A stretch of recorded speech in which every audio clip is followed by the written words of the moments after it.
Good morning and welcome to Mount Vernon Unitarian Church. My name is Mike Walker, a member of this church, and it is my pleasure to welcome each and every one of you this morning. This is Father's Day, and my preferred pronouns are dad or father. Today our focus is on fathers, and if you follow the science, you'll quickly realize that fathers play a crucial role in the biology of the more than 7 billion people on Earth, as well as the wide variety of animals, fish, and insects on the planet. But not all men are fathers, and not all children have fathers in the home. We're going to explore that during this hour, acknowledging men who are fathers, those who are adoptive fathers, and those who have served as mentor fathers. Now, we're a community dedicated to welcoming everyone. And if you're new to our Sunday services, please take a look at our website. We welcome everyone this morning. And for those who need a live transcription at the bottom of the screen, you can click on, there's a button at the bottom of your screen to turn that on. And even though we're worshiping virtually together, I do want to call your attention to the Sunday Bulletin, which has information about our activities here at the church. You can see that at on the screen with the Zoom link. So as is our custom, I'd appreciate if you would mute your microphone, turn off your camera. That'll allow you to enjoy your breakfast as you follow through with our service without distracting others. And at the end of the service, after the postlude, we invite you to turn on your cameras so you can see each other and give each other a wave and a virtual hug. Please wait till you hear the prompt to turn on your camera. So I'd like you to turn your attention now to this morning's service, beginning with our chalice lighting. We light our chalice, acknowledging fathers, past and present. Although some of us may never be fathers, all of us have a father. And we take time today to think about the humanity that has brought us here today.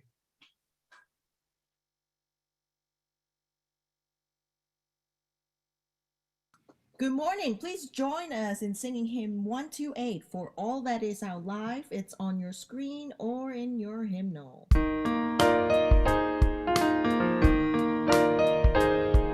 all that is our life, we sing our thanks and praise.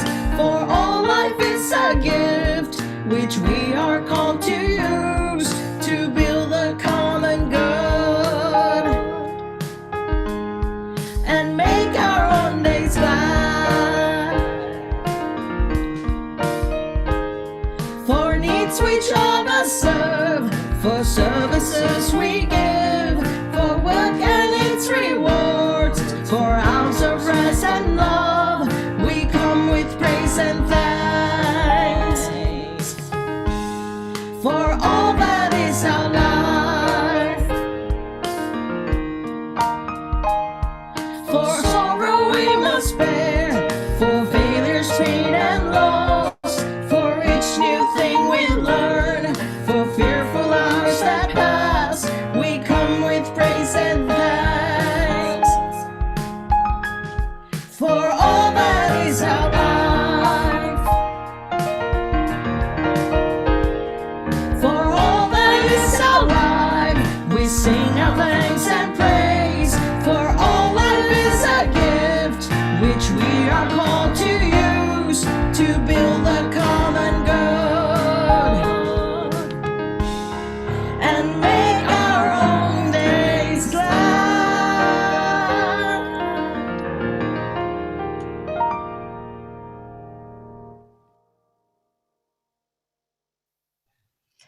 I invite you now, from wherever you may be, to bring your voices out in reciting our covenant as the words are found on your screen.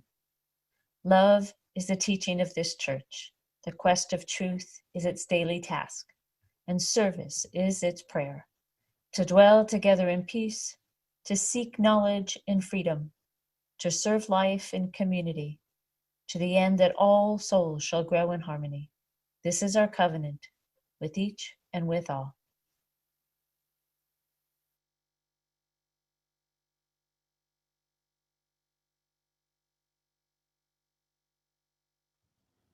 William's Doll by Charlotte Zolotow. Pictures by William Penet Dubois.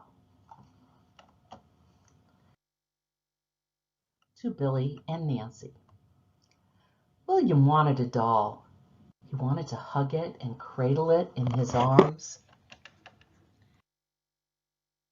Give it a bottle and take it to the park and push it in the swing and bring it back home and undress it and put it to bed. And pull down the shades and kiss it goodnight and watch its eyes close. And then William wanted to wake it up in the morning when the sun came in. Start all over again, just as though he were its father and it were his child. A doll, said his brother. Don't be a creep. Sissy, sissy, sissy, said the boy next door.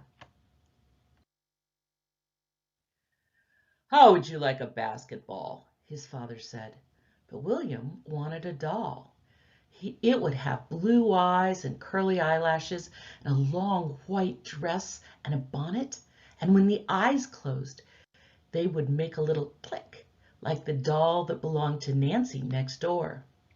Creepy, said his brother. Sissy, sissy, chanted the boy next door.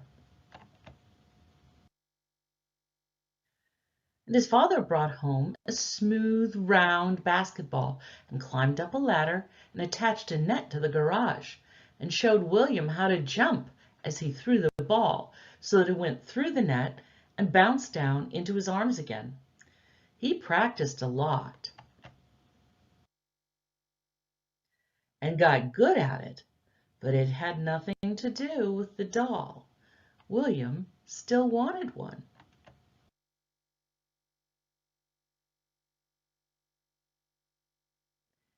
His father brought him an electric train. They set it up on the floor and made an 8 out of the tracks and brought it in twigs from outside and set them in clay so they looked like trees. The tiny train threaded around and around the tracks with a clacking sound. William made cardboard stations and tunnels and bridges and played with the train a lot. But he didn't stop wanting a doll to hug and cradle and take to the park. One day, his grandmother came to visit. William showed her how he could throw the ball through the net attached to the garage outside. He showed her the electric train clacking along the tracks through the tunnel, over the bridge, around the curve, until it came to stop in front of the station William had made. She was very interested, and they went for a walk together, and William said, "But you know, what I really want is a doll." "Wonderful," said his grandmother. "No," William said, "my brother says it will make me a creep, and the boy next door says I'm a sissy, and my father brings me other things instead." "Nonsense," said his grandmother. She went to the store and chose a baby doll with curly eyelashes, and a long white dress and a bonnet. The doll had blue eyes, and when they closed, they made a clicking sound, and William loved it right away.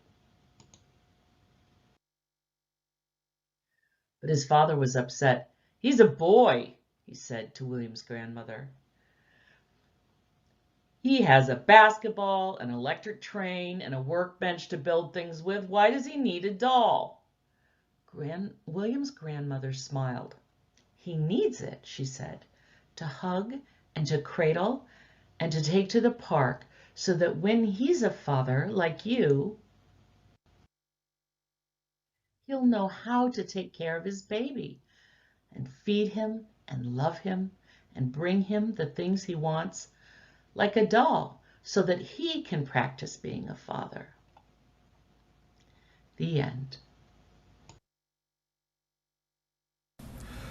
Mount Vernon Unitarian Church shares the plate with committed organizations that our members have chosen. For the month of June, we will be donating to the Faith Alliance for Climate Solutions, splitting our offering 50-50 between them and MVUC unless otherwise directed by you. You may donate through your online church account, your phone via text, or by check. Information is found on the slide and in the chat box. During this time of music, we invite you to name at home or in the chat box the joys and sorrows you tenderly hold in your heart.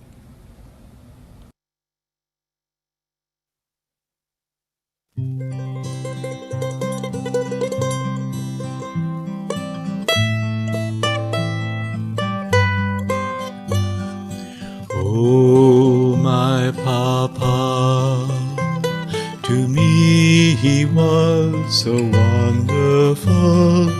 Oh, my Papa, to me he was so good. No one could be so gentle and so lovable.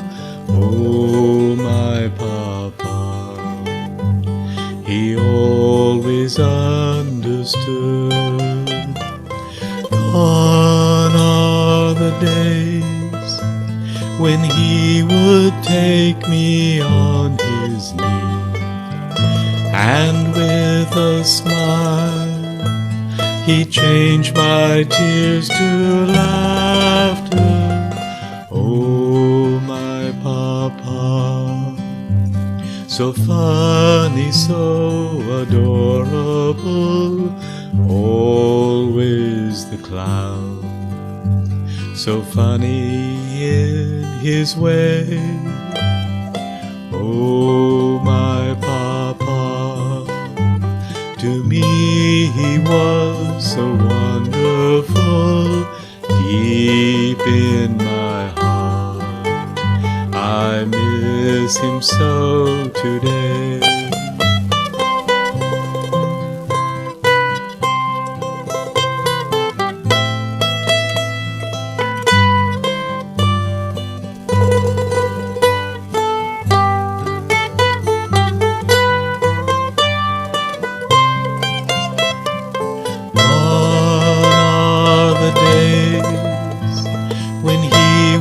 Take me on his knee, and with a smile he changed my tears to laughter. Oh, my Papa, to me he was so wonderful, deep in my heart I miss him so today. In my heart I miss him so today.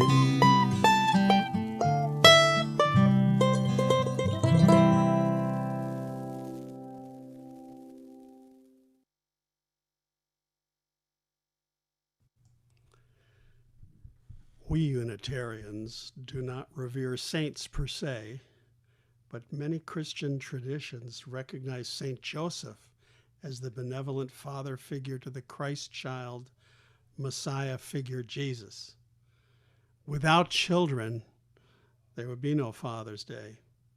Our reading this Father's Day is For the Children by Ina Jones.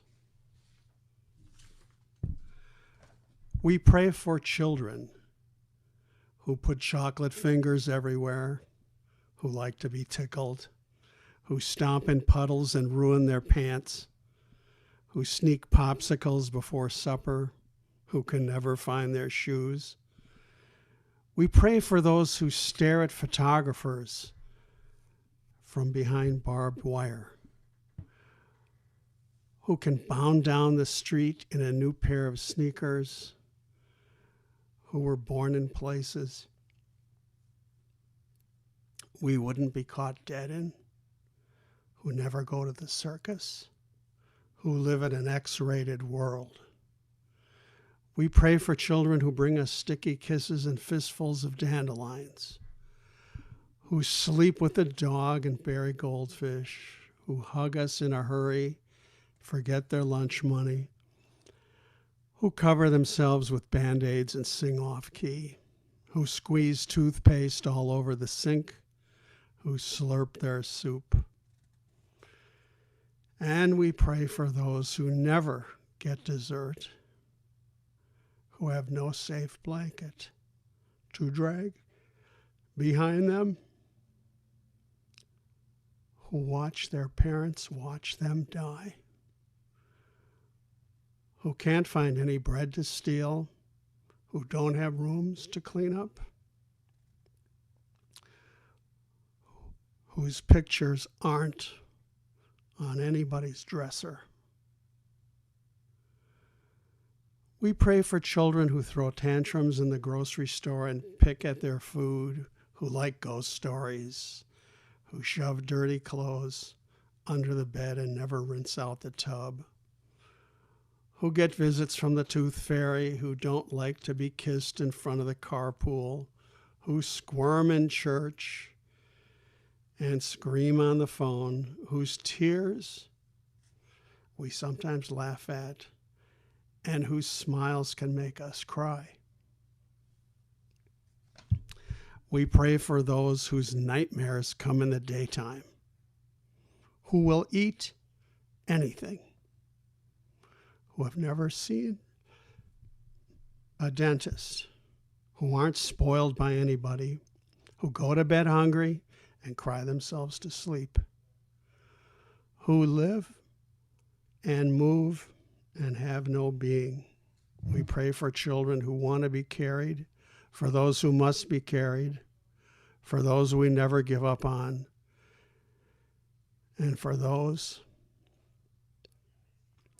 who don't get a second chance, for those we smother, and for those who will grab the hand of anybody kind enough to offer it.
I'm Dr. Dan Cohen. I'm a member of this congregation, and I'd like to share some thoughts with you about my father.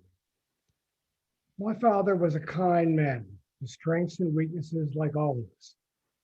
He was raised in an era where men did not show emotions or talk openly about their feelings. The most important lessons he imparted to me were, sadly, more reflections of his weaknesses than his strengths of character. At times, I felt resentful of him, but as I matured, I forgave him, coming full circle in my feelings. I was close to my dad early on, and we did the kinds of things that fathers and sons ordinarily do. He was loving, though not outwardly affectionate, to my mother or my brother or to me. When I reached adolescence, our communication suffered. This was not entirely his fault, of course, as I was opinionated and resistant to listening, pretty typical for a teenager. Though he was highly educated, my father never really mentored me. We never had father and son discussions where he might have asked how I was doing and offered advice. Of course, I might have resisted his efforts anyway, because by my 13th birthday, I assuredly knew everything that was important in life. Still, it was his responsibility to prepare me for my future. Though he was a kind man, my father was not caring in this sense. He was not a fatherly mentor. I was a good student in high school, but more heavily involved in my social life than focused on academics. It was assumed that I would attend the state university, and I was never encouraged to strive for excellence, to look beyond the ordinary, and to perhaps attend a more distinguished university setting. My decisions, of course, were ultimately mine, but with some paternal mentoring, I might have changed direction on my life's compass, at least to some degree. When I moved from Baltimore to Boston for my pediatric residency training and entered the amazing and intellectual universe of Boston, Cambridge, and Harvard in particular, I look back with some disappointment. Perhaps I would have made better choices if I had received more fatherly guidance. I promised myself that I would thoughtfully mentor my own children through life's transitions. I did, and I still do. Though my sons may tell you, sometimes to their annoyance, I suspect. Lesson learned, Dad. The second lesson, perhaps the more important one, was how to demonstrate empathy and compassion. And I learned this lesson not in the way you might think. I don't want to suggest that my father lacked these attributes, but rather that they were not strongly apparent. My father let my mother down in a very sad way. And from that, I learned to never let others down, both professionally in my role as a physician and socially in my capacity as a husband, father, and friend. My patients, family members, and friends have always rested assured that I would be there for them whenever, wherever, and however. My mother was diagnosed with a vicious breast cancer soon after I graduated from medical school and moved to Boston. When my father learned of her diagnosis, he told her doctors not to share the diagnosis with her. I was astonished when I learned this, triggering an argument where he said to me, "If you had not moved to Boston, this would not have happened." I was stunned. But years later, I came to appreciate that he was also struggling, frightened, and angry at her diagnosis, probably more than at me. When I went back to Boston, working 80 to 100-hour weeks, I became absorbed in my work and was not as attentive towards my mother as I could have been. I called her weekly, and I went down to Baltimore once a month to visit her, but perhaps I should have done more and much more often. In November 1971, I received a phone call from my mom. Her voice was soft, weak, and sluggish, and I could hardly understand what she was saying. I immediately called my father, and he told me my mother was terminally ill, in hospital, and that there was nothing more that could be done. I asked him why he had not called me or my brother to share this news, and why he was not now at my mother's bedside. And he simply said, "There's nothing more that can be done." I immediately flew down to Baltimore and headed directly to the hospital. When I walked into my mother's room, I realized that she had just died, alone, with no one by her side, and with tears on her cheeks. I wiped her tears and embraced her, and I felt crushed by the guilt of having failed her. Painfully, I felt real anger that my father had most certainly failed her, miserably so. In my profession, my calling, there's always something that can be done. There's always the extension of empathy and compassion, and of just sitting quietly by the bedside of someone who's suffering and holding on to them. That's what can be done at the end, and what my father should have done. But instead, he stayed home. When I asked my father why and how he could have left my mother alone at the time of her final mortal peril, he looked bewildered and did not seem to grasp what I was saying. As I went through my oncology training, I carried this lesson tightly bound in my heart and soul. There's always something that can be done. Perhaps not therapeutic in the sense of improving physical well-being, but in the sense of providing emotional support during someone's suffering in a deep and palpable way, sitting by someone's bedside, touching them and helping to alleviate suffering and fear. Expressing empathy and demonstrating compassion are what can be done. When my former wife died of brain cancer in 2004, my sons and I were holding on to her in our home at the moment of her last sighing breath, and I like to think that she knew we were with her. That was the important something we could do, that at that time really mattered most, and that's the most important lesson I learned from my dad. As my father aged into infirmity, I was by his side as much as possible, holding and talking with him, feeding him and wiping the drool from his lips and chin. Meaningful things that a loving son can and should do for a father at the end of life. My father was a kind man with strengths and weaknesses like all of us. As Ecclesiastes wrote, to everything there is a season and a time for every purpose. Thank you.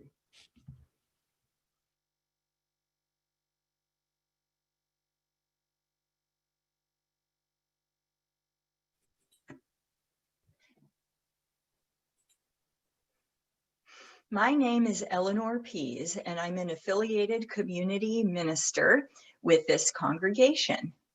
My father was Bill Pease, and he died this past January at the age of 88.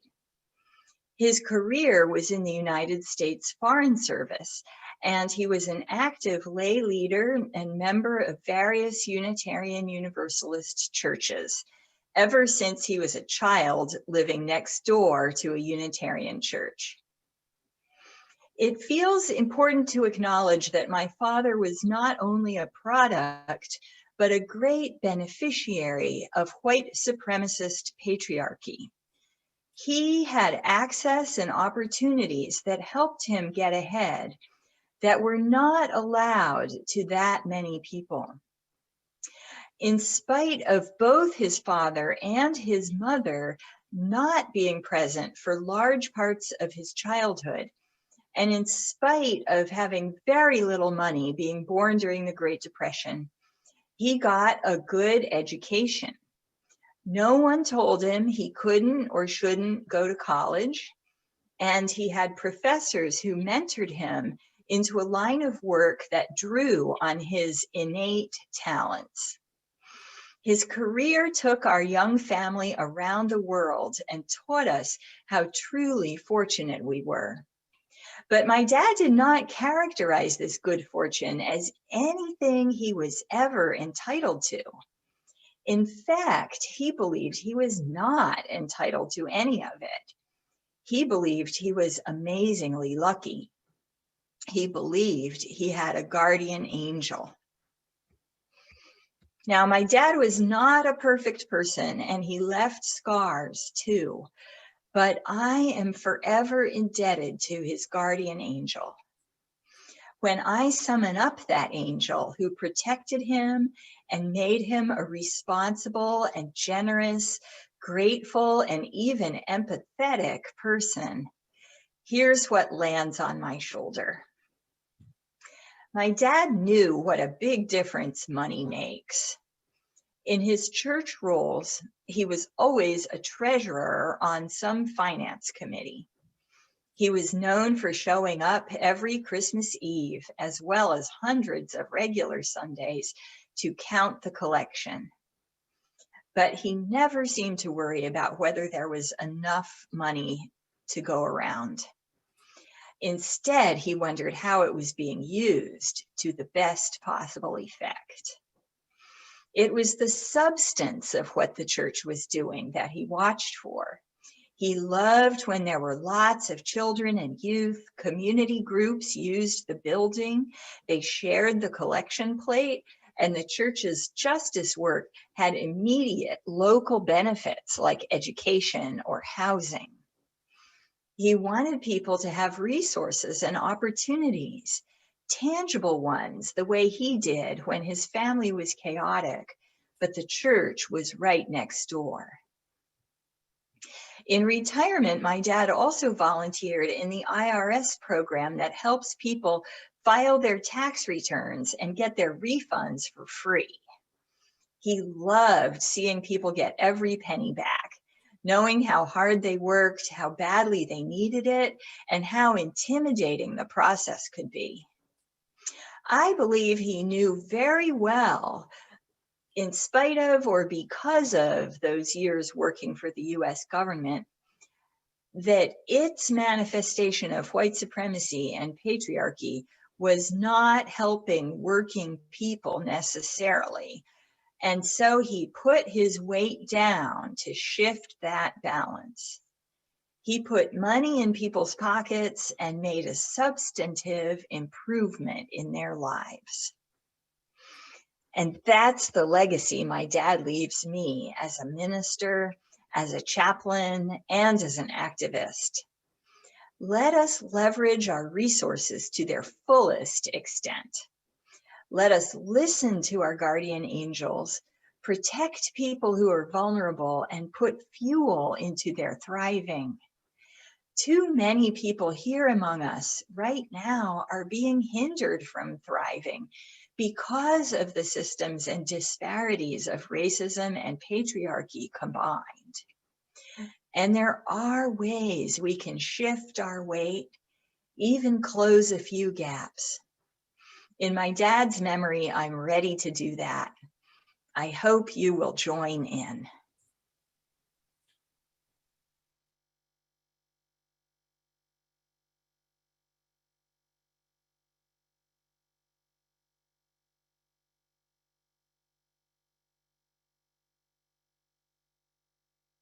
Happy Father's Day, everyone. I'm Catherine Tobin. Let me tell you briefly about my father, whom I love dearly. His name was Richard Tobin. He was from Rhode Island, the ocean state.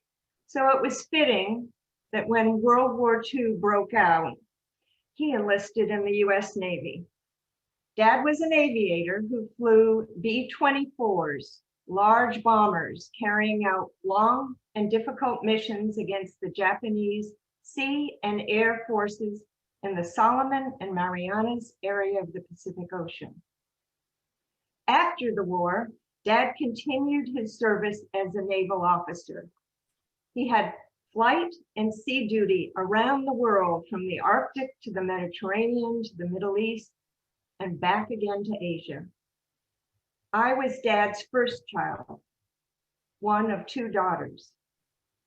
After 20 years of service in the Navy, Dad retired to fulfill a lifelong wish: teaching high school English.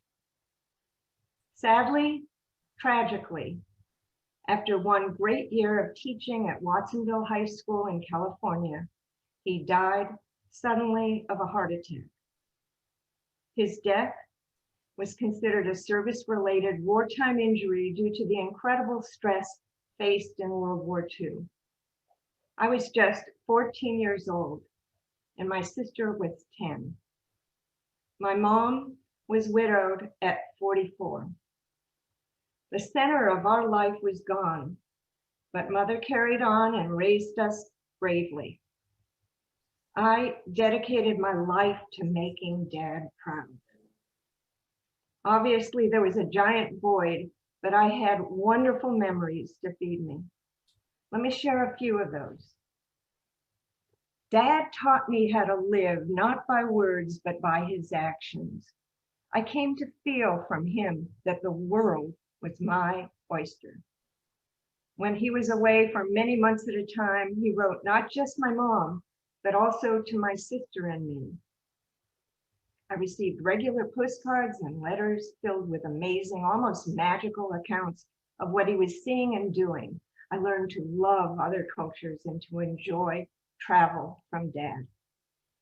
He also taught me to dare, to try things that weren't comfortable, that were tough and demanding. One hot, humid summer day, for instance, Dad took us girls to the municipal pool. I was just 11. He watched me swim, and as I neared the pool deck to greet him, he said, "See that high diving board there?" I looked up and said, "Yes." "I bet you wouldn't dive off of that." Guess what? Out of the pool, I rose with determination. I walked over to the high diving board, stepped slowly up to the top of the platform, and walked out carefully on the diving board. I was little, up high in the sky, far above the water. Though horrified with fear as I felt the bending of the diving board below me, I made a decision. I must, even if I'm scared, give it a go. I had no idea what would happen as I flew downward. Off I went into the water, and in a moment bobbed up out of the water with a smile, looking in amazement at Dad. I did it. That was a lesson never forgotten that enabled me to succeed at countless educational and career challenges a long time after his passing. So as a young girl, I knew from my father that I could do anything.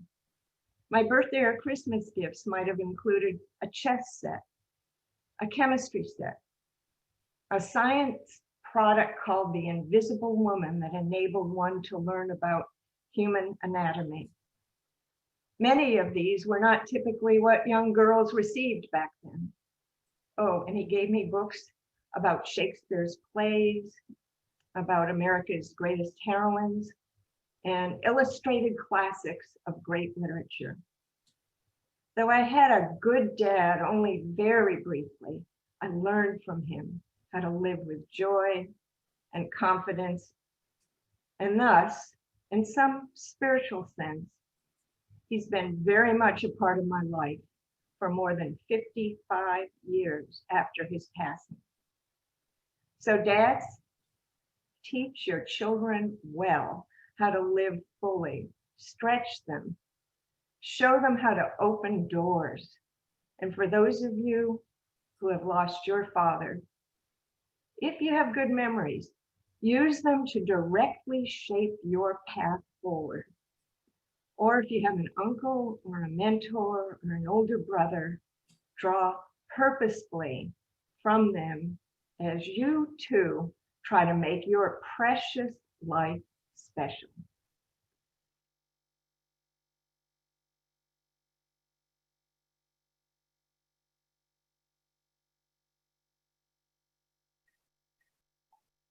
Hi, my name's Bonnie Brandt, and my dad is Ron Brandt. In his career, Ron was a school teacher, an administrator, and an editor. I'm the youngest of 3 daughters, and I remember my dad giving lots of advice throughout the years.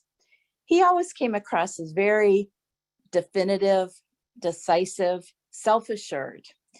I was a little bit different. I was kind of impulsive, emotional, and took a little curvier route on some things than my dad.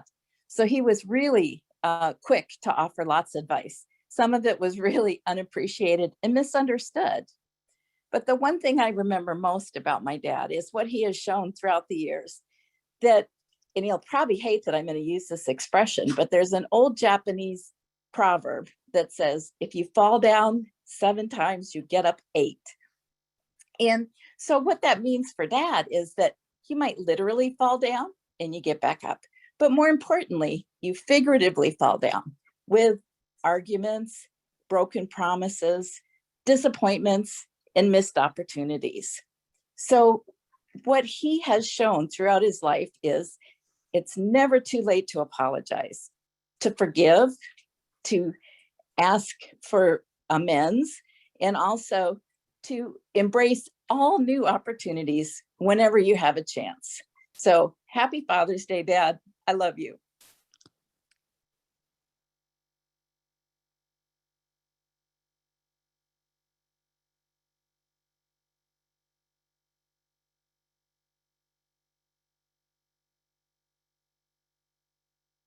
My father was Norbert John Walker. He died when he was 86 years old in my hometown of Milwaukee, Wisconsin.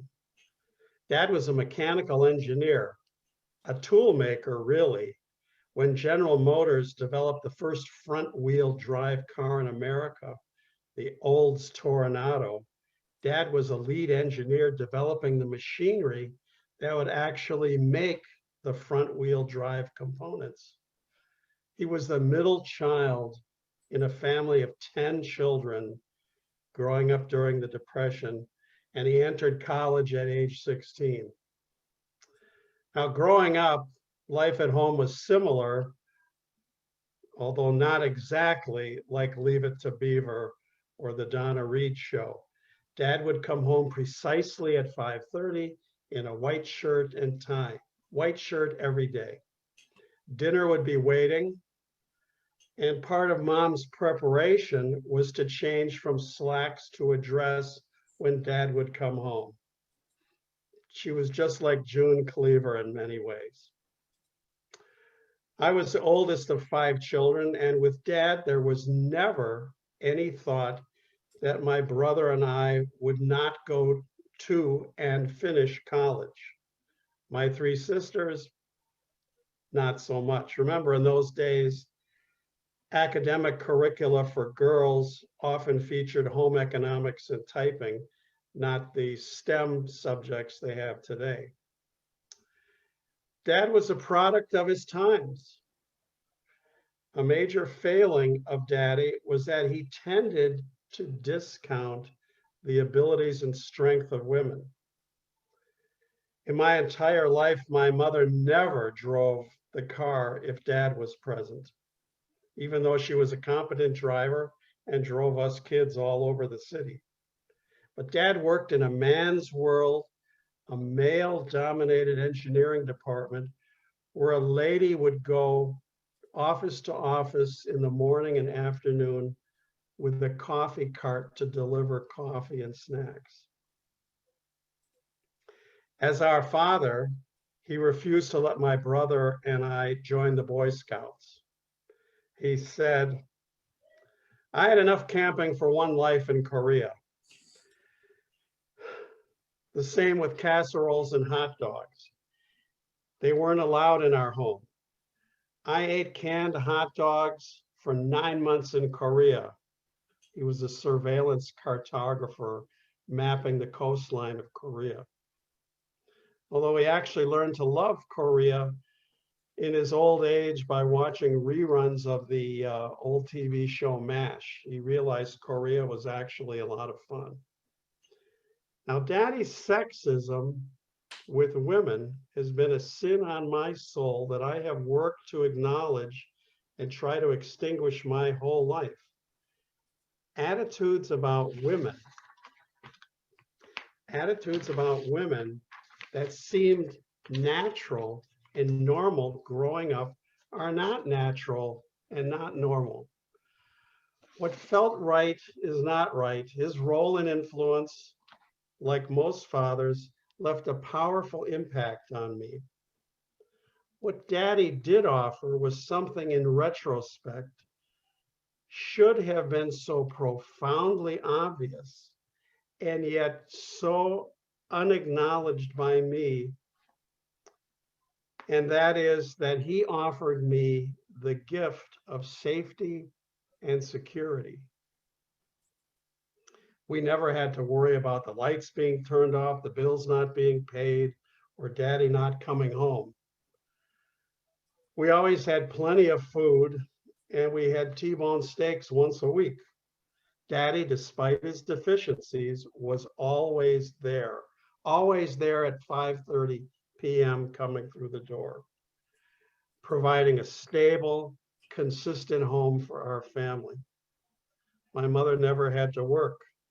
In retrospect, it was a privileged life for which I was the beneficiary and took for granted. I'm grateful to my dad for that. You know, not every child in America enjoys the same safe lifestyle that I took for granted. 25% of children in this country are living in households without a father. 25%. That's not to suggest for a minute that one-parent households cannot turn out successful, well-rounded people. President Obama and Kamala Harris have emphasized their one-parent upbringings and how it molded their character. And we know that fatherless homes are the result of many different issues, from death and divorce to incarceration to, frankly, parental abandonment. Studies have demonstrated time and time again that kids growing up without a father in the home are twice as likely to drop out of high school, more likely to abuse drugs and alcohol, 4 times more likely to live in poverty, even more likely to go to prison, and even to suffer obesity. There are clearly risks to children when safety is in doubt. As we saw earlier with the For All Ages story, William's doll, boys and young men need to be taught early about the skills needed to nurture children and the need to guide and mentor children. This is a manly thing to do.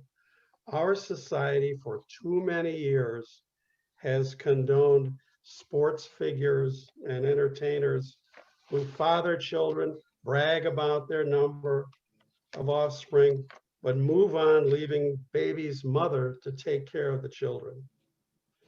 There's currently a TV celebrity who has bragged more than one time about the fact that he has 3 8-year-old children, and they're not triplets. Each was with a different mother. It was a heck of a year, he boasts. As the Pope said, who am I to judge? Well, maybe it's time we started to be a bit more judgmental when it comes to the welfare of children.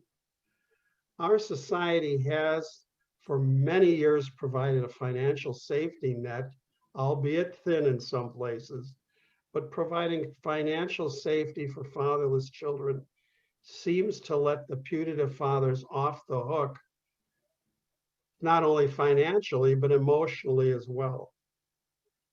And as we've seen from the time Senator Moynihan in 1965 assessed the problems with aid to families, he noted money alone is not the solution.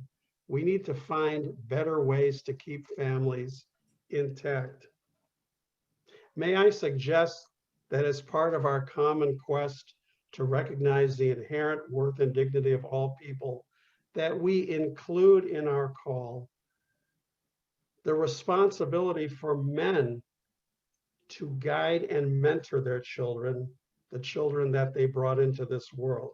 And may I suggest that we start with our president, who for many years demonstrated an exemplary sacred value of fatherhood, riding the train home each night from Congress to parent those motherless sons.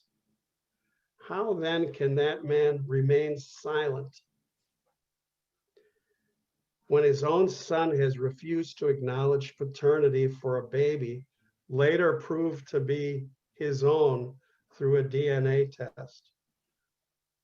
Folks, responsibility for children has got to come from the top. Let me close with one last thought about my dad. He wasn't one to offer many compliments. High quality work and achievement, I guess, was just expected from his children, especially his sons. During one of my last visits to Wisconsin, as he was in declining health and some of his inhibitions were melting away, he turned to me and he said with great sincerity, "I am so proud that you graduated from dental school." I didn't have the heart to correct him, but I sat there basking in the warmth of his compliment and his sincere praise.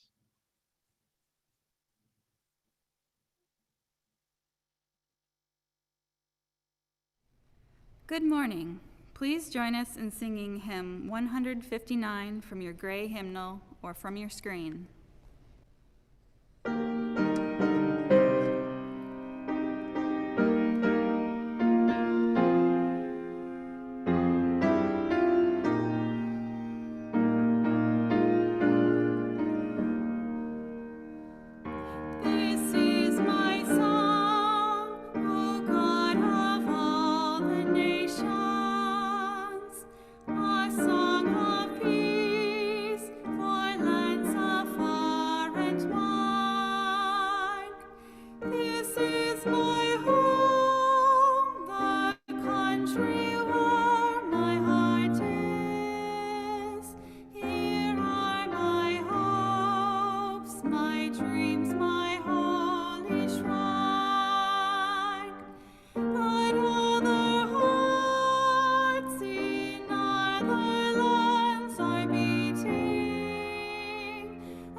Will you join me as we unite our voices to recite the words to extinguish our chalice, words known within our hearts and can be found displayed upon your screen?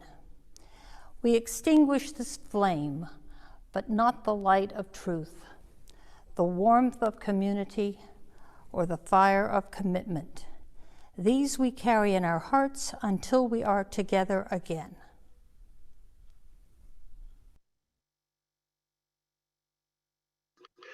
Today we have taken a look at fathers, fatherhood, and the responsibility for fathering in our society. Let me leave you with one great dad who seems to have gotten it right.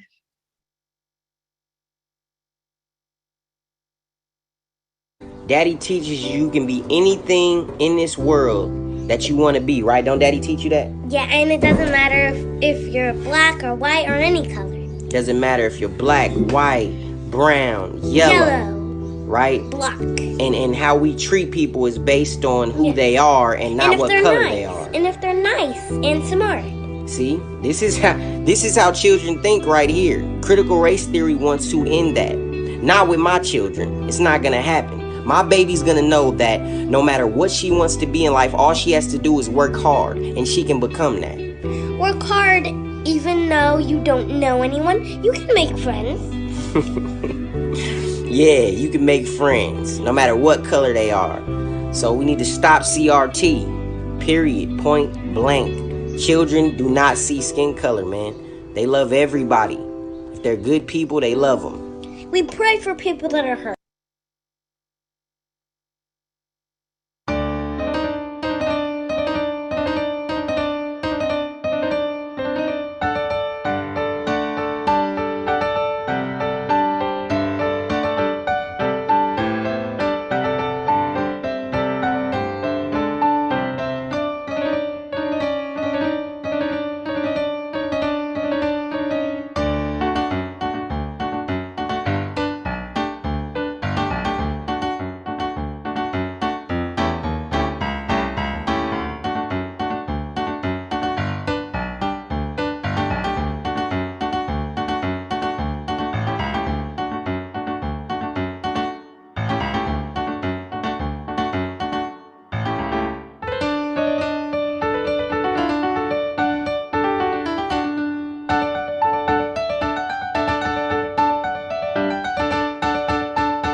Everybody's welcome to turn on your cameras and greet each other and wish everybody a happy Father's Day.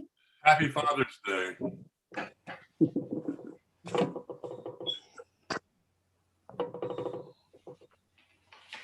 Happy Father's Happy Day, Father's everybody. Day. Happy Father's Day. Father's Day, Happy all you dads. Father's Day. Hey, Father's Evelyn. Day. Hey. Becky, nice job. Who else is here that was in the service? Happy Father's Day. Oh, Ron. Eleanor. That was great. Oh, Eleanor. Catherine, yes. Ann. Catherine. Yeah. Mike. Thank you. Beautiful service. Beautiful Yeah. service. Yes. I was a bit that was startled great. at the end by the CRT. Maybe we need a service on that. Sue, are you really in Venice? No. Are you telling us that we should all be in Venice or Italy? No, just trying to hide my very cramped office. So Dan, I great think we news can all about relate to what you were saying. Thank you very much. Loved it. Loved the service. It was a great service, just wonderful words from each person. Yes. Just holding in my heart. It was very, very special. Yeah. Personal, real, wise. A lot of gratitude for each person. Thank you. Thoughtful analysis by many of you. Thank you so much. Yep. Especially Bonnie. Yes. Yeah, right. Oh. Next year, we're Oh, gonna yeah. we're gonna have to hear more from Bonnie, right? Yes. That was really good. That was great. Yep. Hi, Ralph. Hello. Ralph. Hi, Ralph. Hi. Hi, Bonnie. You're muted. Okay. We're gonna say goodbye, everybody. Have a great Father's Day, all you. Yeah. Yes. Have a great one too. Bye. Wonderful service. Bye. Yes. Bye. Good service. Bye-bye, everybody. Bye-bye. Thank you. Bye. Bye. Bye. Everybody's leaving? Oh. Yeah. Hey, Joe. Bye, Are we gonna Joe. go? Hi, Are Joe. we going to go to a breakout room? Catherine. Are we having breakout rooms today? Yep, Oh, I'm hi, gonna Becky. open them. This is new for me. I'm gonna try to open the breakout rooms in about a minute or two. So we'll see Okay, how that goes. Okay. Thanks, Becky. Thanks for sharing the story, Catherine, about you and your dad and Yes. travel to Japan and all. Oh, well, Yeah. thank you. You to Yeah. travel and dare. Catherine, that was really great. I want to thank Mike for And having Eleanor. encouraged Yes. so much reflection among all of us when he asked people. His whole thought was fatherhood. So many children do not have fathers, and he brought out that. And for those that do, Dan talked about the complexities of fatherhood too. It was great to be part of it. You dive head first or feet first? I'll tell you that next time I see you. Both. 2 dives. Oh, 2 dives. Okay. Well, you were very brave. Well done. Thank you, guys. Bye, everybody. Bye, Eleanor. Bye, others. Yeah, I'm sorry I have to run too, but I'll be in touch, of course.